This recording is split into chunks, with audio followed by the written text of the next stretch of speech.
Hello guys, welcome back to our channel. So ఈ entire ఇన్సిడెంట్కి సంబంధించిన ఒక షార్ట్ వీడియోని రీసెంట్గా మన ఛానల్లో పోస్ట్ చేశాను. మన ఛానల్ని లాంగ్ టర్మ్ నుంచి ఫాలో అయ్యే వాళ్ళు అండ్ కొంచెం విషయం తెలిసిన వాళ్ళు కమెంట్ సెక్షన్లో చాలా పాజిటివ్గా రియాక్ట్ అయ్యారు. అండ్ నేను చెప్పిన పాయింట్స్ అని కూడా చాలా క్లియర్గా అర్థం చేసుకున్నారు. బట్ విషయ పరిజ్ఞానం లేని కొంతమంది ఉంటారు కదా, వాళ్ళైతే నేను చెప్పిన దాన్ని క్లియర్గా అర్థం చేసుకోలేదు అండ్ పిచ్చి పిచ్చి కమెంట్లన్నీ చేశారు. ఆ కమెంట్లకి ఈ వీడియోలో నేను ప్రాపర్గా రెస్పాండ్ అవుతాను. అండ్ ఎవరైతే కొత్తగా కారు కొనాలని ప్లాన్ చేస్తున్నారో అండ్ ఆల్రెడీ కారు కొని ఎవరైతే ఇష్యూస్ ఫేస్ చేస్తున్నారో వాళ్ళు కూడా ఈ వీడియోని లాస్ట్ వరకు స్కిప్ చేయకుండా చూడండి. అండ్ ఓవరాల్ ఎంటైర్ ఇన్సిడెంట్ని ఈ వీడియోలో క్లియర్గా కూడా ఎక్స్ప్లెయిన్ చేస్తాను. 2011 డిసెంబర్ నెలలో ఉత్తరప్రదేశ్ స్టేట్లోని గజియాబాద్కు చెందిన మనోజ్ కుమార్ శర్మ అనే ఒక ఆయన మార్కెట్లోకి అప్పుడే లాంచ్ అయిన మహేంద్రా XUV500 కారు కొనుక్కున్నారు. సో ఆ కారు కొన్న తర్వాత నుంచి ఏదో ఒక ఇష్యూ వస్తూనే ఉంది. ఇంజన్లో ఇష్యూలు కానీ, ట్రాన్స్మిషన్లో ఇష్యూలు, సో ఏదో ఒక ఇష్యూ వస్తూనే ఉందన్నమాట. ఈవెన్ ఇన్ఫర్టైన్మెంట్ సిస్టమ్ కానీ ఇష్యూలు వస్తుంటే ఆయన రెగ్యులర్గా సర్వీస్ సెంటర్కి తీసుకెళ్లేవాళ్ళు. బట్ సర్వీస్ సెంటర్ వాళ్ళు మాత్రం ప్రాపర్గా రెస్పాండ్ అవ్వలేదు. సో సర్వీస్ సెంటర్ వాళ్ళ రెస్పాన్స్ తోటి ఆయన విసిగిపోయారు అనమాట. సో ఫైనల్గా 2013లో ఖచ్చితంగా మహేంద్రా మీద కేసు వేయాలని చెప్పి లోకల్గా ఉండే కోర్టులో వెళ్ళి ఆయన కేసు అయితే ఒక కన్జ్యూమర్ కేసు అయితే ఆయన ఫైల్ చేశారు.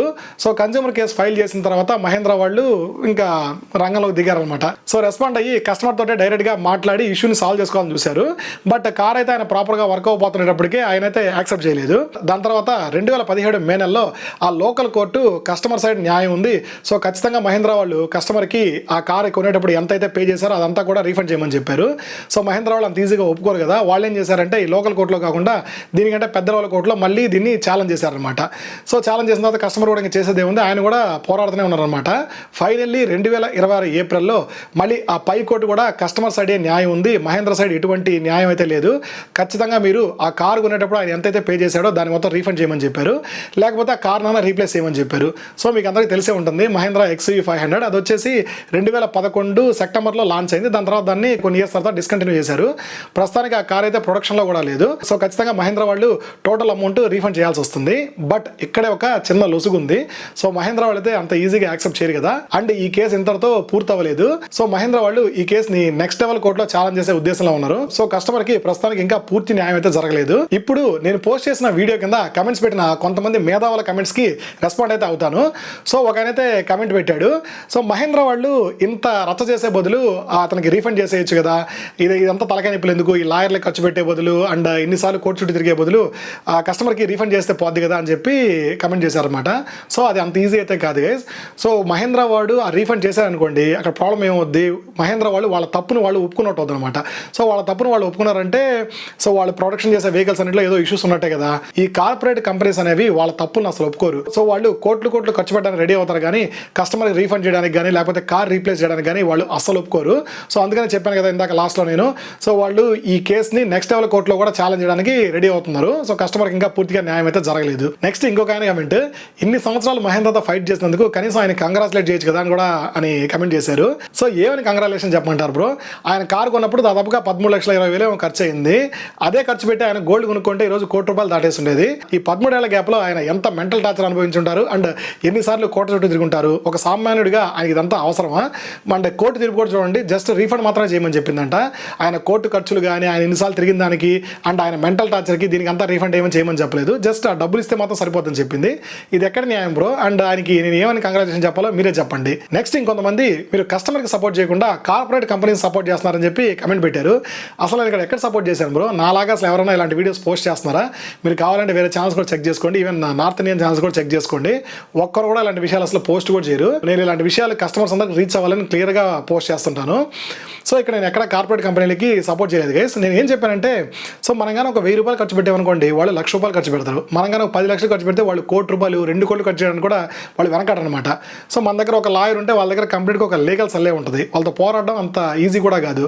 సో ఇందా చెప్పాను కదా, ఫైనల్ తీర్పు అయితే వచ్చింది. బట్ స్టిల్ వాళ్ళు దాన్ని ఒప్పుకోకుండా వాళ్ళు నెక్స్ట్ కోర్టులో మళ్ళీ ఛాలెంజ్ చేయడానికి ట్రై చేస్తున్నారు. సో ఇక్కడ సామాన్యుడికి ఫైనల్గా తీర్పు అనేది ఎక్కడ వచ్చిందో మీరు చెప్పండి. ఈ 13 ఏళ్ళు ఆ కస్టమర్ పడ్డ మెంటల్ టార్చర్ ఇంకెవరు పడకూడదని నా ఉద్దేశం. కొంతమంది ఏంటంటే చిన్న చిన్న ఇష్యూలు కూడా నేను కోర్టుకి వెళ్ళిపోతాను, నేను కన్జ్యూమర్ కోర్టులో ఇష్యూ రేజ్ చేస్తానని చెప్పి నాకు కూడా మెసేజ్ చేస్తూ ఉంటారు. రెగ్యులర్గా నాకు ఇలాంటి ఒక 10 మెసేజ్లు వస్తాయి గ్రేస్. మీకు తెలియదు, నేను అన్ని ఇష్యూస్ని పోస్ట్ చేయను. కొంతమందికి సర్ది చెప్తాను, కొంతమందికి ఏంటంటే డైరెక్ట్గా కంపెనీస్ ఉంటారు కదా, నాకు తెలిసిన కాంటాక్ట్ పర్సన్స్, వాళ్ళు డైరెక్ట్గా షేర్ చేస్తుంటారు అనమాట. సో వాళ్ళు డైరెక్ట్గా ఇష్యూస్ని రిజాల్వ్ చేస్తుంటారు. సో అలాంటి వాళ్ళ కోసం ఆ మాట చెప్పాను.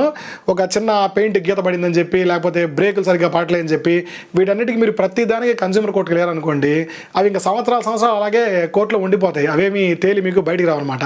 సో మనం ఆఫీస్లో ఉద్యోగమే చేసుకోవాలా, లేకపోతే మన ఫ్యామిలీని మెయింటైన్ చేయాలా, లేకపోతే వీళ్ళతో కోర్టులో ఫైట్ చేయాలా? సో ఆ ఉద్దేశంతో నేను ఆ మాట చెప్పాను, కానీ నేనేదో కార్పొరేట్ కంపెనీని సపోర్ట్ చేస్తున్నట్టు కొంతమంది అర్థం చేసుకున్నారు. ఇంకా అలాంటి వాళ్ళని మనం అయితే ఏం చేయలేము. సో మనల్ని లాంగ్ బ్యాక్ నుంచి ఫాలో అయ్యే వాళ్ళకి ఇది క్లియర్గా అర్థమైందని అనుకుంటున్నాను. ఇంకో చిన్న ఎగ్జాంపుల్ నేను చెప్తాను. So Tata Nexon EV car launch అయింది కదా, ఆ లాంచ్ అయినప్పుడు హైదరాబాద్ కస్టమర్ ఒక ఆయన కార్ని వెంటనే పర్చేస్ చేశారనమాట. పర్చేస్ చేసిన వెంటనే మీకు ఐడియా ఉండే ఉంటుంది, నెక్సాన్ ఈవీ కార్లో ఫస్ట్ వాళ్ళు రేంజ్ అరౌండ్ ఒక 340 లేకపోతే 400 కిలోమీటర్స్ ఇచ్చారు. సో రేంజ్ అయితే నాకు క్లియర్గా ఐడియా లేదు. ఆయన కొన్న తర్వాత రేంజ్ పడిపోతూ వస్తుందన్నమాట. వాళ్ళు చెప్పిన రేంజ్ అయితే రావట్లేదు, ఆయనకి జస్ట్ 200-250 మాత్రమే వస్తుంది. దీని ఆయన కోర్టులో ఛాలెంజ్ చేశాడు. 2023లోనో 2024లోనో కోర్టు దీనికి రెస్పాండ్ అయ్యి కస్టమర్ సైడ్ న్యాయం ఉంది, మొత్తం రీఫండ్ చేయమని చెప్పింది అనమాట. సో కార్ ఆయన కొనేటప్పుడు ఎంతైతే ఖర్చు పెట్టారో దాన్ని రీఫండ్ చేయమని చెప్పింది. సో టాటా వాళ్ళు దీన్ని యాక్సెప్ట్ చేయలేదు. మళ్ళీ వీళ్ళు పై కోర్టులో ఛాలెంజ్ చేశారు. స్టిల్ అది ఇంకా కూడా కోర్టులో నడుస్తుంది. కావాలంటే మీరు గూగుల్లో సెర్చ్ చేసి చెక్ చేసుకోండి. ఫైనల్గా నేను చెప్పేది ఏంటంటే గైస్, సో మీరు ఇలాంటి లీగల్ ఇష్యూకి వెళ్ళేటప్పుడు 1-10 సార్లు ఆలోచించుకోండి. సో మీరు మెంటల్గా స్ట్రాంగ్గా ఉంటేనే దిగండి. అండ్ నేను ఎక్కువ డబ్బులు ఖర్చు పెడతానంటే కూడా దిగండి. అంత ఈజీ అయితే కాదు. ఇప్పటివరకు నేను చెప్పిన పాయింట్స్ అన్ని మీకు క్లియర్గా అర్థమయ్యాయని అనుకుంటున్నాను. ఇంకా ఇలాంటి genuine discussions and genuine talks కోసం మన ఛానల్ని తప్పకుండా సబ్స్క్రైబ్ చేసుకోండి.